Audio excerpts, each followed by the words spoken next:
So basically what we're going to do today is I'm going to give you a PowerPoint presentation. And I had wanted to have some interactive things to do, but I have so much to tell you that maybe we won't do too much of that. It didn't fit in too well. But basically, as I'm sure you all know, telling a captivating story is critical to capturing attention in our online world.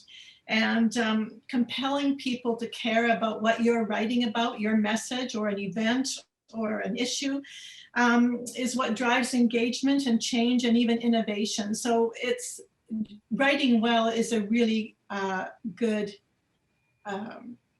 talent to have. And good stories cause us to think and feel and remember. So that's why I want you all to disregard everything you've ever learned about academic writing. There's nothing captivating about it. It's pedantic and boring and never gets to the point. It uses jargon and 10 words where one will do. So sorry, profs, but that's my take on it. And the actual story that you want to deliver in academic writing usually comes at the end. And in news writing, the lead, the first paragraph or the first one or two sentences must carry that message. And what is your message? If you're writing for the general public, they're only interested in the benefit for them, the impact of what you're doing. And that's what you need to write about. They don't want to know how you did it. They only want to know what's in it for them. And so the words you use will be completely different. You can't use jargon. You can't use zombie nouns. You can't use the passive voice. And your story needs to be short, 350 words. Plus, it needs a really engaging headline. So we're going to talk about how to do all this. So I'm going to share my screen now and put up the PowerPoint. So we're going to talk about storytelling, which is a term I'm not that fussy about because a lot of what we're doing is news writing, which isn't really telling stories. To me, telling a story has a sort of a connotation of not being true. But anyway, it's the common word to use today. So we're going to start at the beginning, and the beginning is really important. You need to define your key message. What is it that you want to tell everybody? And you want to define your audience.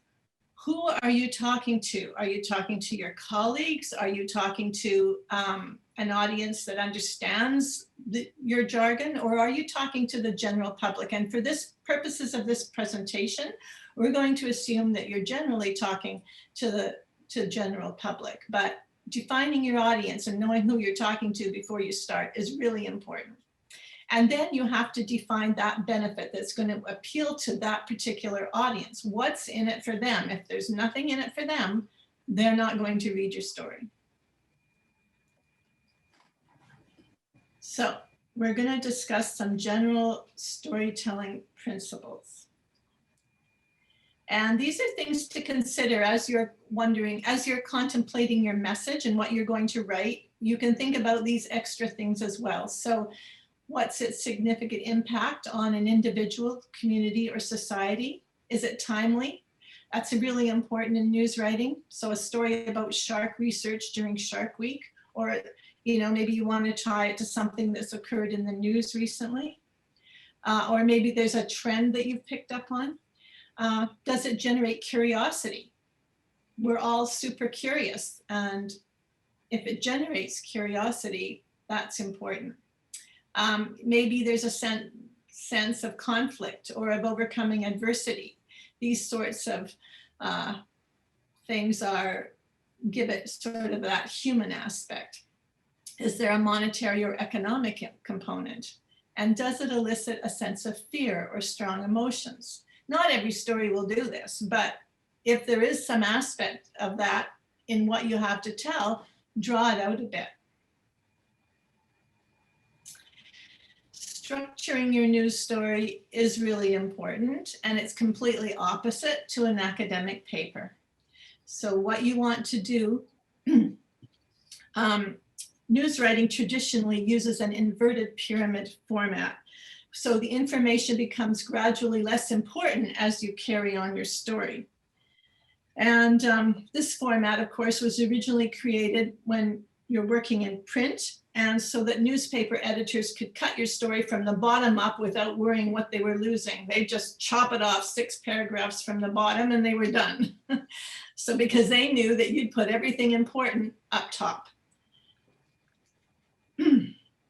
So, and while you might think that we're no longer constrained by space, since we're publishing online, we don't have to fit it into a little corner of a print page. We have a different issue now that makes this format just as relevant. And that's that readers aren't going to remain on your online page for long. And so if your message isn't at the top, they're not going to get it perhaps.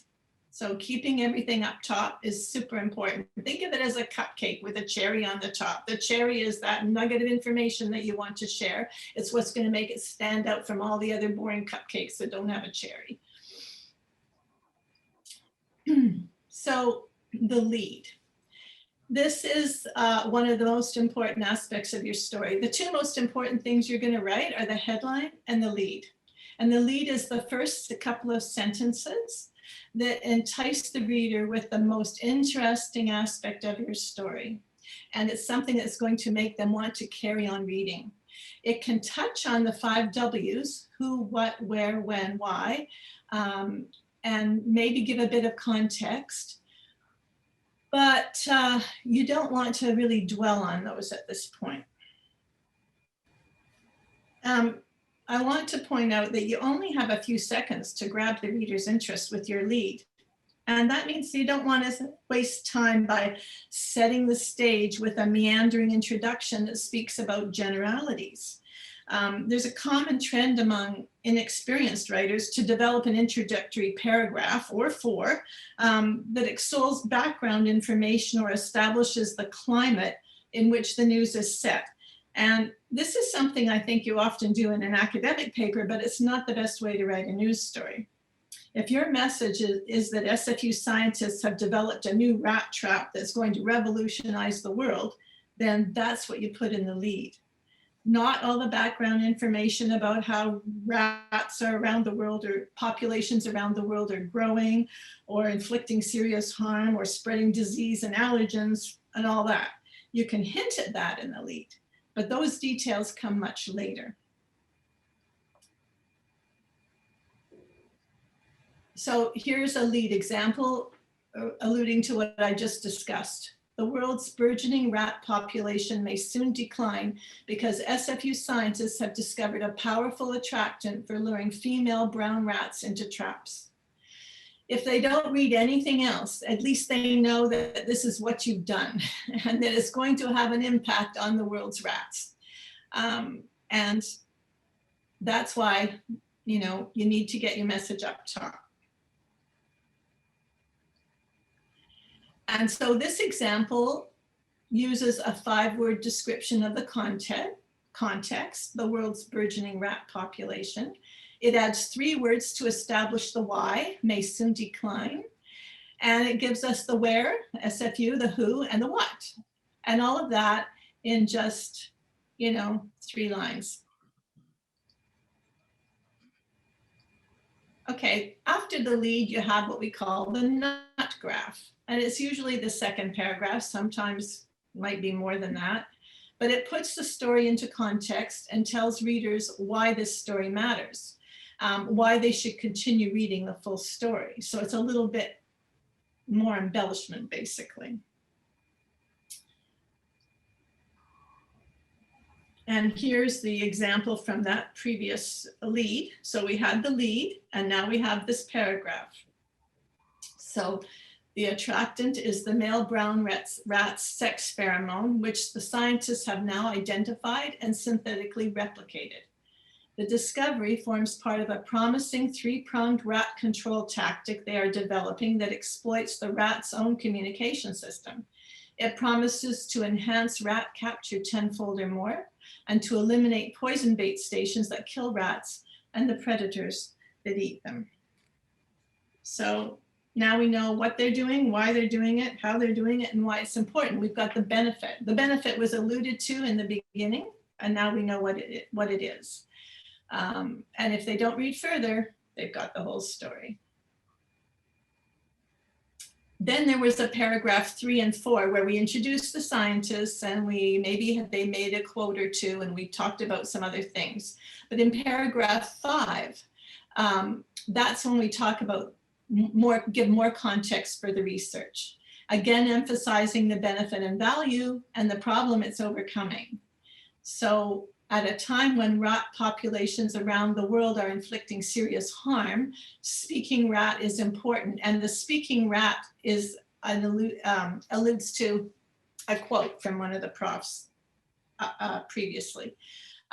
Rats spread disease and allergens, diminish agricultural crop yields, and threaten animals and endanger seabirds. The brown rat is the world's most common rat, and its population is growing in part because rats have evolved to avoid newly placed traps in their natural habitat. Okay, so that's basically how to write a lead and a nut graph. It's examples of how you should do it and why you should do it. And just as a little extra tip, I would say, if you're writing something, maybe you want to attract other students to, some research paper you're going to deliver, or perhaps to some student club that you're involved with, don't start your story with a date. On Wednesday, June 27, SFU announced a new big data hub. Big snore, it doesn't mean anything. It's much better if you start with the news. So SFU has established a new big data hub that will serve as a headquarters for this institute, and it tells you what that institute does. And it gives a sense of, why this is an important thing that we've established. Just saying we launched something or announced something on a particular date is really not going to do the trick. So I want to give you some news writing basics. You want to have that inverted pyramid. That's really important. You want to keep your story short. You want to you want to keep them short, 300 to 350 words. People today don't have an appetite online for a 1,000 word story. They just look too daunting. Now, it depends on what kind of a site they're visiting, of course, but if it's a news site, shorter is better. And keep your sentences short. I've seen sentences that go on for like 75 words. You don't want to do that. They should be 25 words or less. 42 words is our maximum in university comms and marketing. Even a preferred length is 13 to 20 words. Myself, I tend to write long sentences, and I try not to. And mix up the length of your sentences to give your story some, just to keep readers interested. And a sentence should really have only one idea. When there's two, don't forget to put a comma between them. You need to be objective. You don't want to use a lot of adjectives. You only want to use 1 or 2 quotes if you're writing a story that has quotes. That gives your story some life, but it doesn't bog it down. Now, there are some stories where the person who's being quoted is so interesting that yes, you can, you can add in more, but generally that's not the case. And don't sum up your story, because in the past, that important information was getting locked off. So what we tend to do today is end with a kind of a punchy quote if you can find one. So you want to let the quote summarize the gist of the story and create some impact.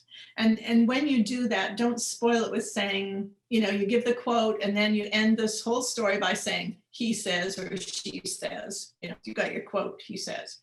If you have to say who's speaking, put that at the beginning, he says or she says plus quote. It makes a difference in how it sort of rings in the reader's ears afterwards. Okay, how to write a headline. The headline is really the most important aspect of your story, because if your headline doesn't attract a reader, you're out of luck. They're not going to read your story.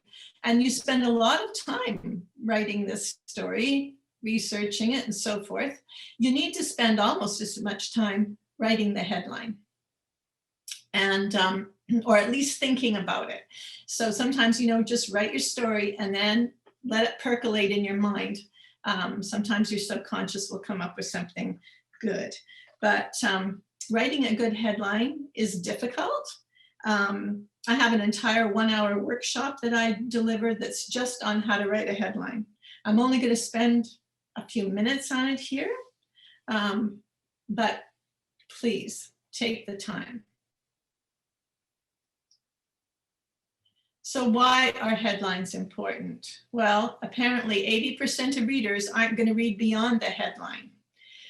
So make sure that what you're saying, if you have a message to get out, try to include it in that headline. And a good headline that attracts interest, of course, is going to increase your odds that they'll click on.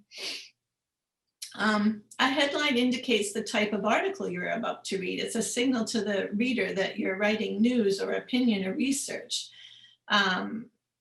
They create a first impression and set the tone for how people read the article and how they remember it. If you want to become a social media master, you'll first have to become an expert at crafting smart headlines, because essentially that's what a lot of social media is. So the takeaway, spend time to craft a captivating headline that indicates the gist of your message.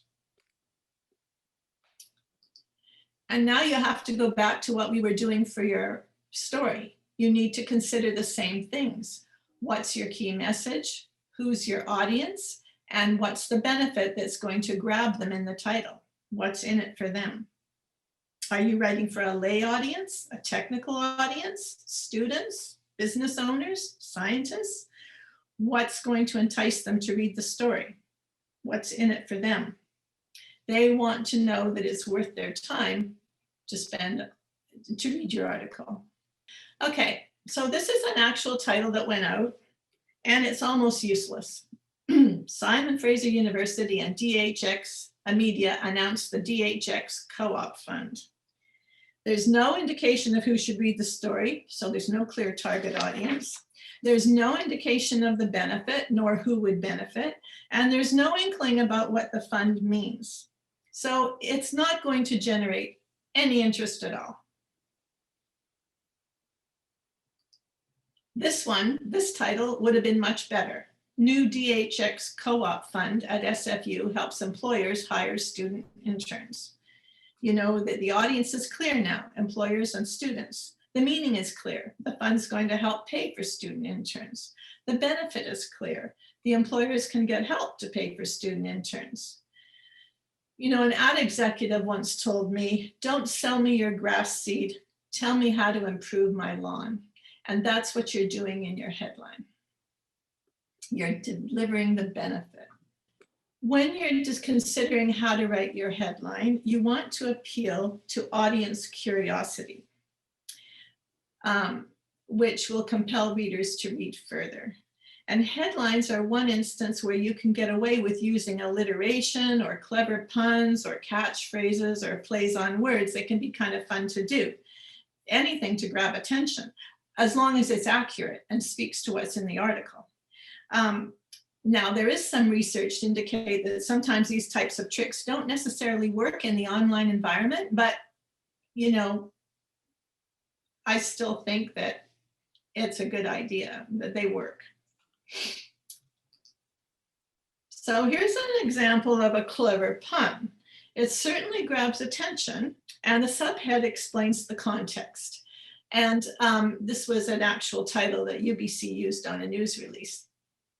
So you can see that, you know, for the rat story that I was referring to earlier, we had a fellow in our office who helped me with the title, and he's very good at puns, and he came up with new way to smell a rat means end for rodents or something along those lines. So, you know, the new way to smell a rat was, I thought, cute and appropriate. And here's some others. You can say scientists experiment with cell transplants. It's accurate.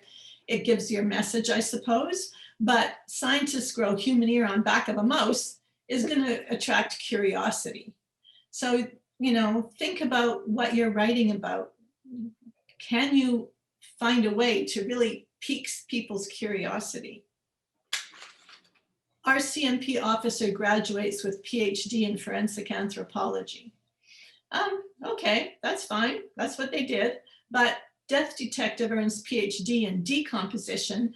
The decomposition, of course, is kind of opposite to composition, which is normally what someone might get a degree in if they were an English major or something. So it's a bit of a play on words and kind of a surprise. So there was this crowd-pleasing demo made safer and more effective by SFU chemists. Okay, but you know, popular but dangerous lab demo, now safer thanks to SFU chemists, is perhaps a bit more interesting. You want to use a strong verb if you can in your headline. Engineering program has SFU students ready for emerging green industries. Should have been engineering program readies SFU students for emerging green industries. It's shorter and it's punchier and it's clearer.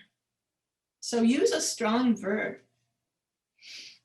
In fact, everything about writing is about using verbs. You want to use the 5 W's and the word how if you can. Not all of them, of course, but consider them when you're thinking of your headline, because these words play to readers' curiosity and they compel them to read further. So SFU prof uses statistics to give killer whales a chance. It's fine, but if you say how an SFU prof uses statistics to give killer whales a chance, just the addition of the how piques the reader's curiosity a little bit more and is more likely to make them click on the story. Prisons are not the answer to preventing crime. That's the headline we used. But I think that why prisons are not the answer to preventing crime would have been a big improvement, because it's just more compelling to the reader to click on that story and read it. Or new research finds timing is key to success for science startups, versus why timing is key to success for science startups. I think if I was running a science startup, I might be more inclined to hit the one that says why timing is key to success. It's shorter, it's clear, but it's also piques my curiosity. So when you're writing your headline, you have to consider, is it accurate? You don't want to mislead or overpromise. And if you're going to make your headline a question like how or why, you need to make sure that that question is answered in the article. Could the headline benefit from a number, like 6 reasons why timing is important for science startups or something? Numbers do very well in headlines. They're one of the better ways to write a headline, but they don't always suit research. They don't always suit SFU news stories and so forth.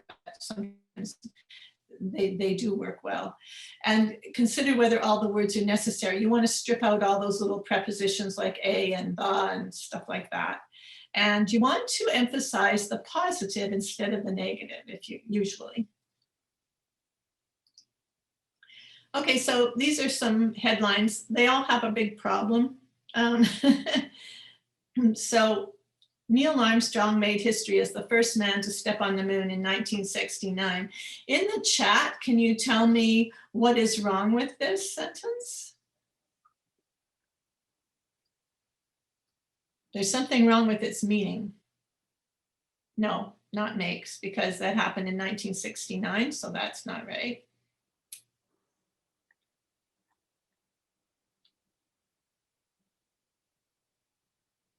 Anybody else? Okay. This sentence implies, yes, 1969 should come first. In 1969, Neil Armstrong made history as the first man to step on the moon. By putting in 1969 at the end, it sounds like he was the first man to do it in 1969, but that probably lots more had done it before, so, you know, right? So, but if you say in 1969 he made history, then it makes sense. Okay, what about the second one? What's wrong with the second one?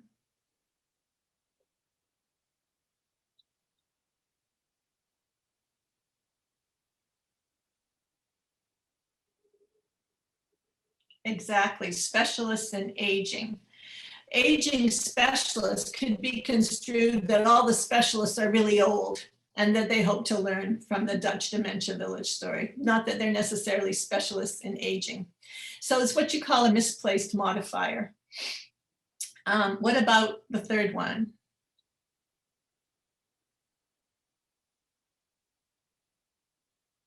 Yes, it sounds like they shot an already dead person. So, I mean, when they wrote it, they were thinking, Israeli police shoot dead Palestinian who stabbed officer.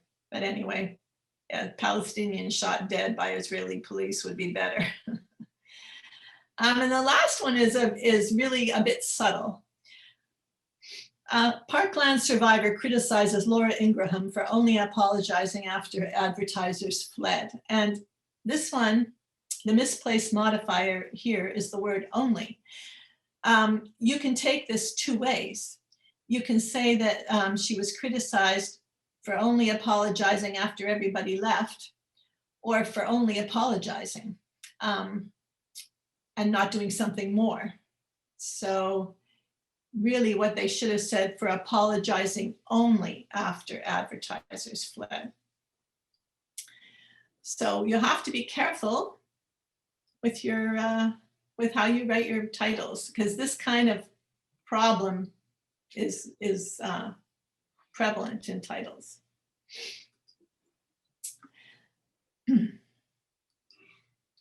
Okay, so we've talked about how to structure your story, how to consider your message, how to write a headline. But now you want to write a story that's flows nicely, that's interesting, that isn't boring, and so forth. And there are some tips here, ways that you can do that. I actually have a lot more tips in this, but I don't think we can get through them all today. So we'll see how far we go. Okay, as I mentioned before, verbs are super important. They're what give momentum to the story. They're what paint a picture in everybody's mind. And so those are so important. And you want to, yeah. And I guess if you don't remember anything else I told you today, remember this one tip. Avoid the verb to be in all its conjugations. And those are am, are, is, was, were, be, being, being, to be itself, you know, like just using to be. You don't need this word most of the time. And if you eliminate it, it makes your writing more interesting because you've had to work to eliminate it. So you've changed your sentence structure sometimes or whatever, but you don't usually need it. And I'm going to demonstrate that in a bit. Okay, so here's some examples of why you don't want to use it. The objective of this study was to determine the effects of genetic variance. Versus, this study determines the effects of genetic variance. I mean, you know, okay, the objective of this study, you don't really need that either.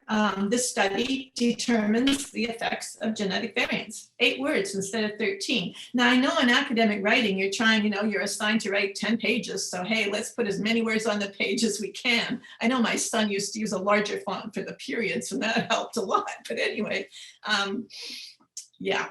In news writing, you want to pare down everything. SFU biologist Tim Jones is the lead researcher for the DNA project. Okay, you know, that's fine. But if you say SFU biologist Tom Jones leads the DNA research project, it's shorter, it's clearer, and the verb gives more emphasis to what he's doing. His leadership is more strongly implied. It's more emphatic. And you lose that with the wordiness of the first sentence and sort of saying he is the lead. He's leading, he leads the DNA research project is much more impressive. A mini grant was awarded by the provincial ministry to SFU Health Services. Okay, so this is in the passive voice when it's couched like this. And what you want to say is the provincial government awarded a mini grant to SFU Health Services. And it's shorter and it's much clearer because you know what's happening just clearly. So that's another reason to avoid to be, because it tends to crop up in the passive voice. Okay, so here's something that somebody wrote, and they put used six instances of to be in 90 words. So I'll read it. Look, we can read it together, but dialogue is about bringing together many voices, many stories, many perspectives, and many experiences with a goal to increase understanding about others and ourselves. It is a conversational process that usually occurs in small groups on a specific topic and is intended to help us gain insight into complex problems to which no one person holds the answer. Productive dialogue is more than just talk. It is entered with a spirit of curiosity and openness, an interest in continually learning from and with others, and a willingness to be changed. Now, that's okay.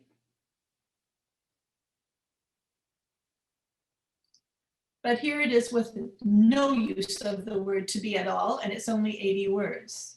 And it's, I think, clearer and has more impact. Dialogue brings together many voices, many stories, many perspectives, and many experiences with the goal of improving our understanding of others and of ourselves. A conversational process that usually occurs in small groups on a specific topic, dialogue helps us gain insight into complex problems to which no one person holds the answer. More than just talk, productive dialogue features a spirit of curiosity and openness, an interest in continually learning from and with others, and a willingness to change. So you see, you don't need the verb to be.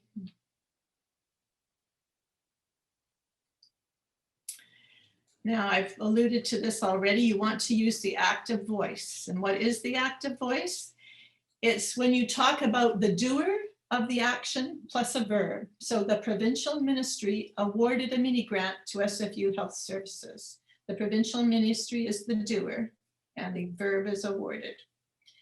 Or it can be a recipient plus a verb. So SFU Health Services received a mini grant from the provincial ministry.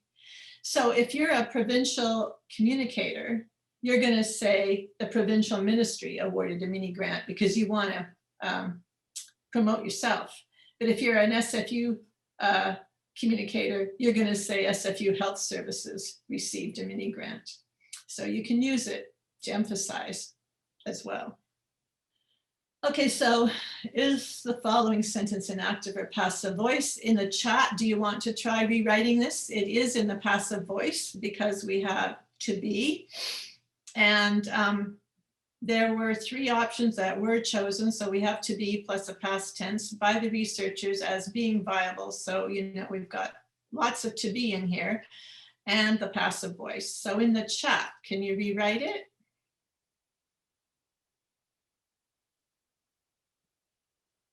Researchers chose three viable options, right? How simple is that? Why do we have to complicate it?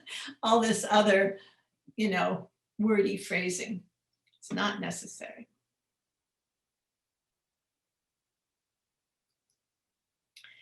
You want to keep your subject and verb close. And this is really important when you're writing in science particularly, but in any writing.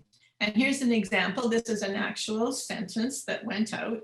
A new lab to produce high throughput data, which enables scientists to determine the population's levels of cholesterol, began to operate earlier this year. By the time you get to the began, you've got no idea what, you know, what's connected to what. So you need to switch that sentence around. Earlier this year, a new lab began producing. Now your subject, your lab, and your verb began producing are together. So a new lab began producing high throughput data that will help scientists determine the population's cholesterol levels. It's much shorter and clearer. More words equals less clarity.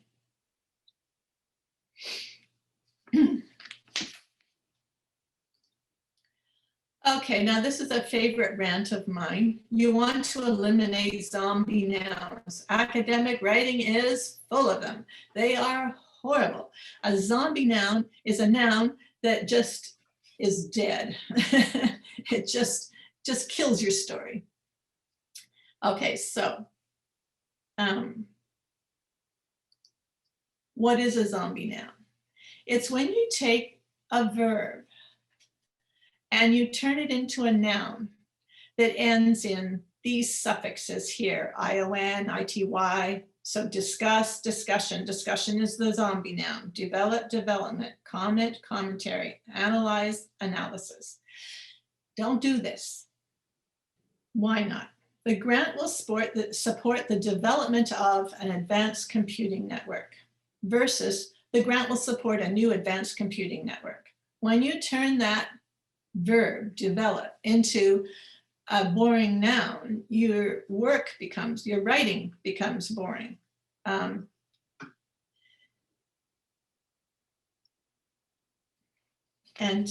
they're one of the primary reasons for eliminating to be from your writing, and also the word of. The word of is a bad thing. In the chat, do you want to improve these sentences? These SFU researchers are available to provide commentary on gift giving. Oh, sorry, I already fixed that one this holiday season. The actual way it should have been written was, these SFU researchers can comment on gift giving this holiday season. That's all you need. So in the chat, can you fix the next sentence? The poem is an explosion of energy.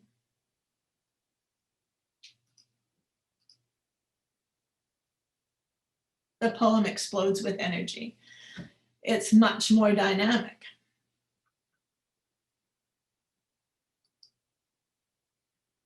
And as I mentioned just a few minutes ago, you want to eliminate the word of. If you find the word of in your document a lot, you've got a problem. You need to get rid of it. It shows that there's a lot that you can do to fix your story. And I'll show you why. Okay, so eliminating the preposition of streamlines your writing and it improves reader comprehension. It also reduces your word count. Attracted the attention of the president, attracted the president's attention. So that's when it's used as a possessive.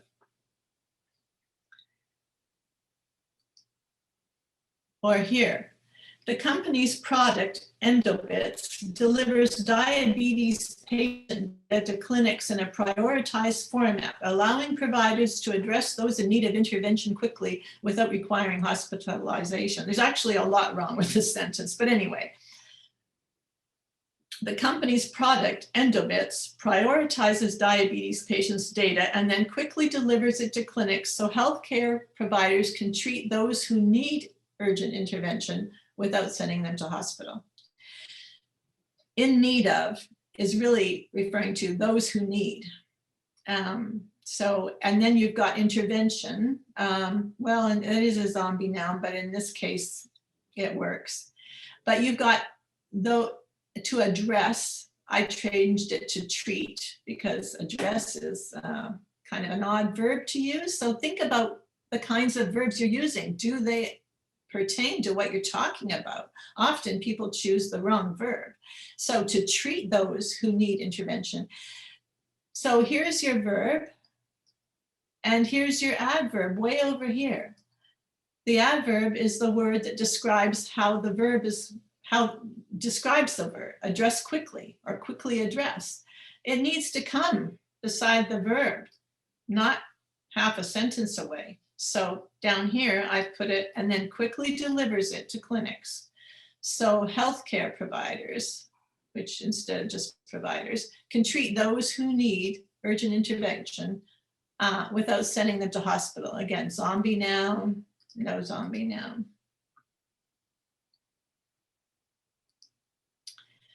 Or here's another example. The annual Warren Gill Award honors the legacy of Professor Warren Gill, who was, which is to be, instrumental in the development of, zombie noun, SFU's downtown Vancouver campuses.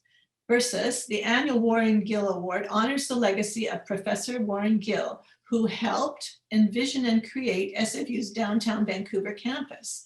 Was instrumental in the development of, gives no information to anybody. And saying it more clearly and without zombie nouns and to be, now we know that he helped envision and create the downtown Vancouver campus. So verbs are so important because they create a picture in our mind. They deliver a lot more information. This kind of thing, who was instrumental in the development, it's just lazy writing. They are not imparting any information. They're wasted words.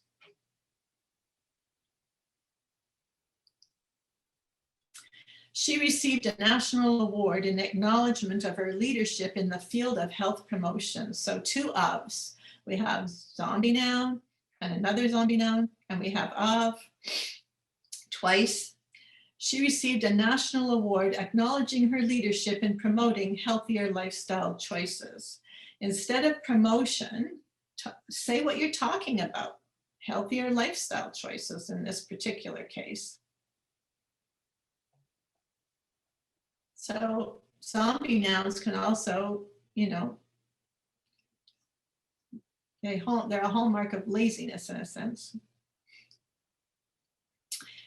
The Institute received $200,000 towards the purchase of a high-resolution mass spectrometer, which will enable development of a revolutionary technology in the discovery of new bioactive compounds. Okay, the Institute received $200,000 to purchase, not towards the purchase of, but to purchase a high-resolution spectrometer, period. It will help scientists develop a revolutionary technology for discovering bioactive compounds. So much simpler and a lot easier to understand. So if you have a discovery, you don't need the word new. It's redundant. It's just been discovered. It's obviously new.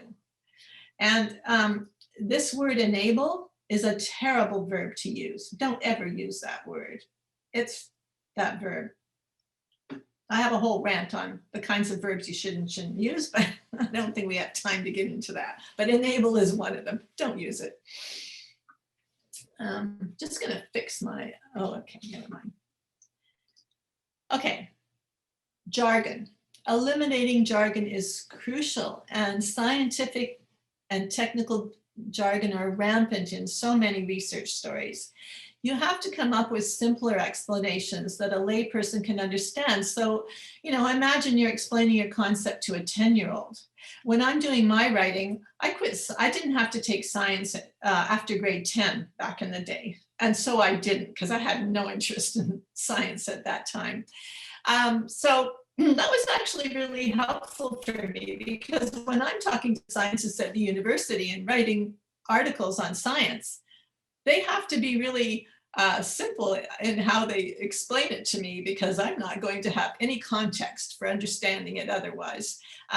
And so, you know, I'm the 10-year-old, and I'm happy always when I'm interviewing somebody to act stupid, because, you know, I need that simple explanation.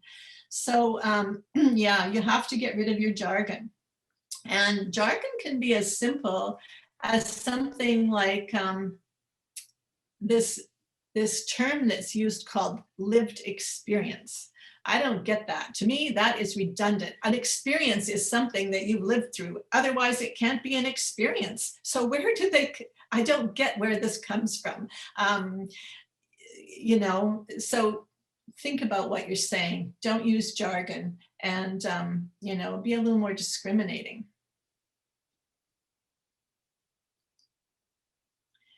Okay, and here's another example of jargon. It's not scientific, but it's still, what is knowledge exchange and solution finding? This is, or knowledge mobilization is a really common one now in the academic world. For the layperson, it's like, knowledge mobilization, what the heck does that mean? Why can't we just talk about sharing knowledge? Knowledge exchange and enable solution finding. Oh my goodness, they really meant to say, sorry, I went the wrong way. The annual SFU Public Square Community Summit convenes people who can share their knowledge and ideas as they work to solve a distinct issue affecting society. This gives so much more information than saying enabling knowledge exchange and solution finding. So say what you mean and don't rely on these strange, cliches and jargon and so forth.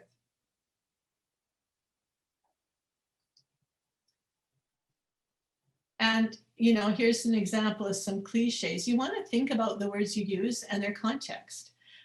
This year, SFU Dining Services and the Faculty of Education's Learning Hub are leading the pack in fostering the core values of a healthy campus community. What pack? Are they part of a wolf pack? I mean, who's the pack? Well, this is meaningless.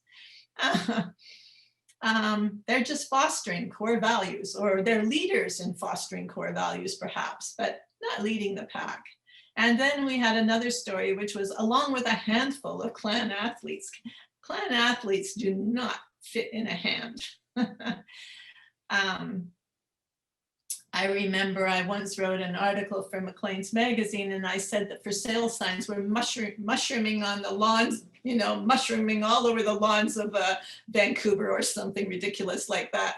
And the editor says to me, there's not more than one for sale sign in a lawn, but there's mushrooms, there's always lots of them. So that, like, this doesn't work, it was just, you have to think about the words you use and the context of them. Lori, what time is it? It's 10:52. Okay, we still have a little more time. Now, do any of you have any questions? Don't be shy. I do have a question. Yes. Thank you for this talk, by the way. This was really helpful. I was wondering if you could talk more about what you mean by lazy writing. Like, what sticks out to you and makes you be like, oh, this is lazy, or what do you mean by that? Well, lazy writing is when you don't take the time to consider the impact of the words you're using. It's just really easy to sit there and write things out the way you've always heard them written out, heard them or read them before. And if you want to be a good writer, you have to think about what you're writing. Think about the words. Is that really the best verb in that situation? Or is there something that's far more colorful and interesting to use? Is that noun the best noun to use, or is there something more appropriate? Use your thesaurus and then consider very carefully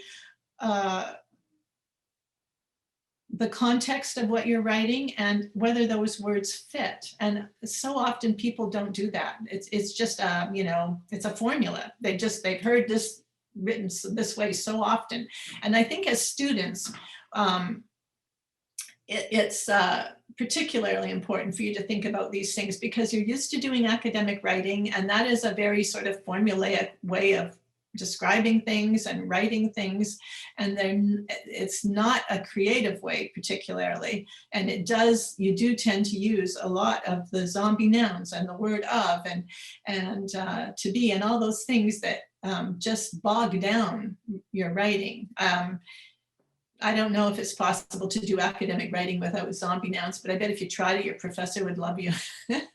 I remember I once worked with a Financial Post editor, and in the Vancouver office of Maclean Hunter, which was the a very large publishing firm back in the day, the predecessor to Rogers.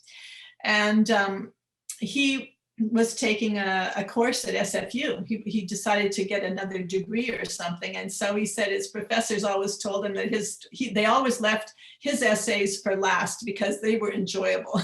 So I think if you strip those zombie nouns out of your academic writing, your professors might appreciate it too. Thank you. That's great. And when you think of like only having 200 to 300 words to use, like every word has a significant value. So make sure you're getting the most bang for your buck. Exactly. Exactly. Things have to be concise and clear, and you know, all those zombie nouns and to be and of and all those, they just expand your word count. I think one of the tips that Diane said with keeping the subject and the verb close together, it was one of the things that really helped me in my early days of writing, because it also translates into getting better verbs, more action impactful verbs, and you can start to visualize what you're trying to share to people. People can see the action that's being happened and they know who's doing it, and it really helps. Yeah. And putting your adverbs with your verbs as well. Yeah. I see that there's a question here. Somebody's asked, what's the best way to start practicing these good habits? Well, one way is, you know, you write your story and then you go to the finder in Word and you type in the word of, and then you look at it. Where is it? What's it beside? You know, you're going to see, oh, I did a zombie noun there. Oh, I could have used a possessive there instead, or whatever, right? So that's one way. In fact, you know, I think that's a very good way to police yourself in a sense, right? You look for the verb to be, put in the word is or was or, you know, be or to be or whatever, and see how often that comes up and how you can maybe restructure that sentence to get rid of it and make everything clearer. I think that can work. Well, then I'd just like to thank Diane very much for sharing so generously. And then I can't wait to start receiving story ideas and drafts from all the grad students here with us today. So thank you very much. I can't wait to hear what you guys are all working on.